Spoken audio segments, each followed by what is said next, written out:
Tiesman. Matt will be graduating this evening with his Associate Applied Science degree in Information Technology. Matt has volunteered for many, many hours in the classrooms at Clinton Community College as well as in our community. He has assisted with the Clothe a Child project sponsored by our local Masons, as well as with the annual Toys for Tots drive. If a project involved a child, and Matt had the time, he always found a way to assist and become involved.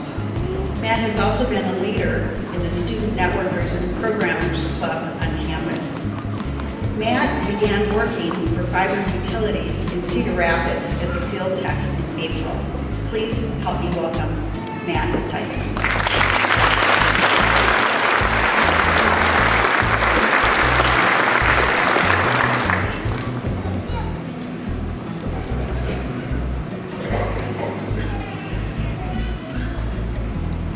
When I was first asked if I would consider speaking today, my first thought was, no friggin' way.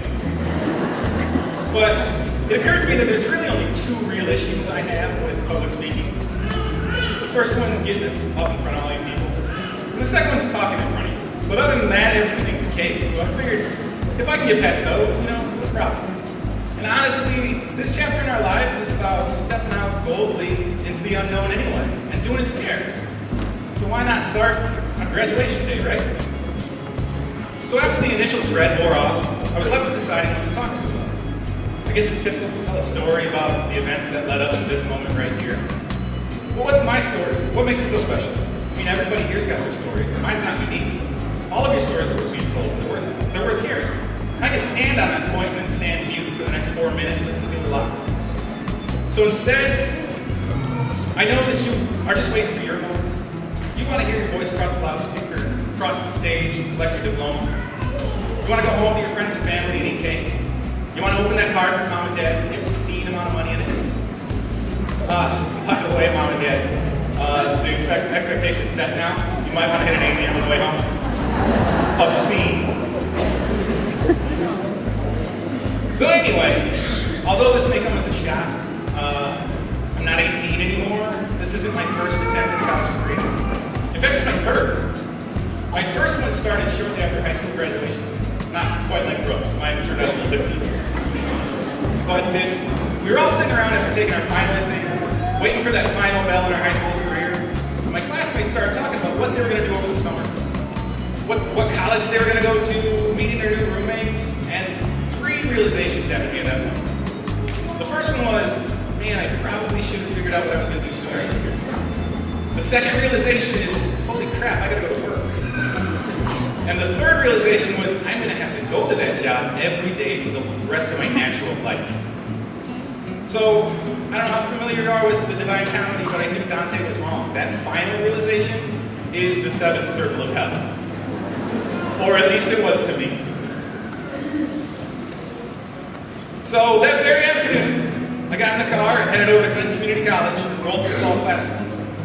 I felt a wave of relief wash over me because now I wasn't going to have to look at any real work for at least 2 years. Turns out I'm an idiot. They actually expected me to do some hard work at college. So it made it about 2 weeks before I stopped showing up for classes.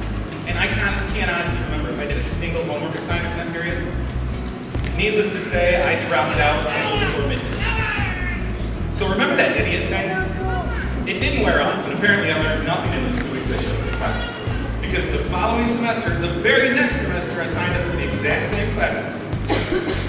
And I enrolled in them for the exact same reason. Turns out I actually did worse in that semester, if that's possible. Because not only did I not show up to any classes, and I didn't do any homework, but I didn't even bother to show up to drop out. Fortunately, the college was happy to take care of that problem for me when they sent me my grades, if you can call them that. So there was no more running, time to get to that dreaded job. So what's different between then and now? Why am I standing here in front of you instead of sitting on the couch like the last 2 times? Well, this time I was working for something instead of working to avoid something. I think if you could have gone back and asked my parents, they would have told you that no matter how much encouraging, pleading, begging, threatening, you can't motivate a person until they have a reason. My reason comes in the way of 3 amazing children and an incredible wife. My motivation came from the knowledge that they were counting on me to make this education into a viable career. They all sacrificed a great deal to allow me to spend the last 2 years retooling my skill set and turning my life in a new direction. I think their sacrifices deserve to be rewarded. Like me, you probably watched a lot of empty chairs show up in the classroom as the semester wore on. And for those people that aren't here tonight, it wasn't their time. But this is our moment. We made it. This is our time. So that's my story, sort of. I suppose I could have fleshed it out to give you a feel of what life was like as a student at CCC. I could have told you things like, I went back to school because of stuff that, happened. I could have said that school was hard sometimes and maybe told you a funny anecdote about that thing that I did that was so crazy. But you just heard from Mike, and he gave you that, and he told it better than I could. So what I'd rather do is I'd rather tell you about what truly deepened my college experience was without a doubt the people. It was all of you. You get an interesting mix of people, and I believe that's unique to the community college level. People from all stages of life with truly diverse backgrounds are represented here. Plus, we have an administration that understands that community college is a business. And like any business, a service is offered. But at the end of the day, it needs to make money.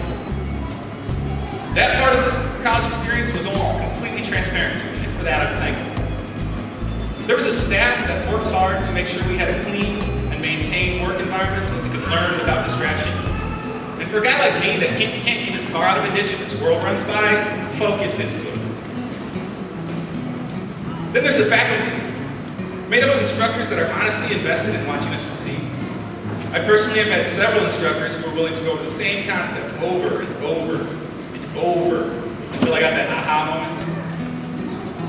I had instructors that went beyond the classroom to help flesh out my resume, to make connections for me that could turn into a potential career, and did.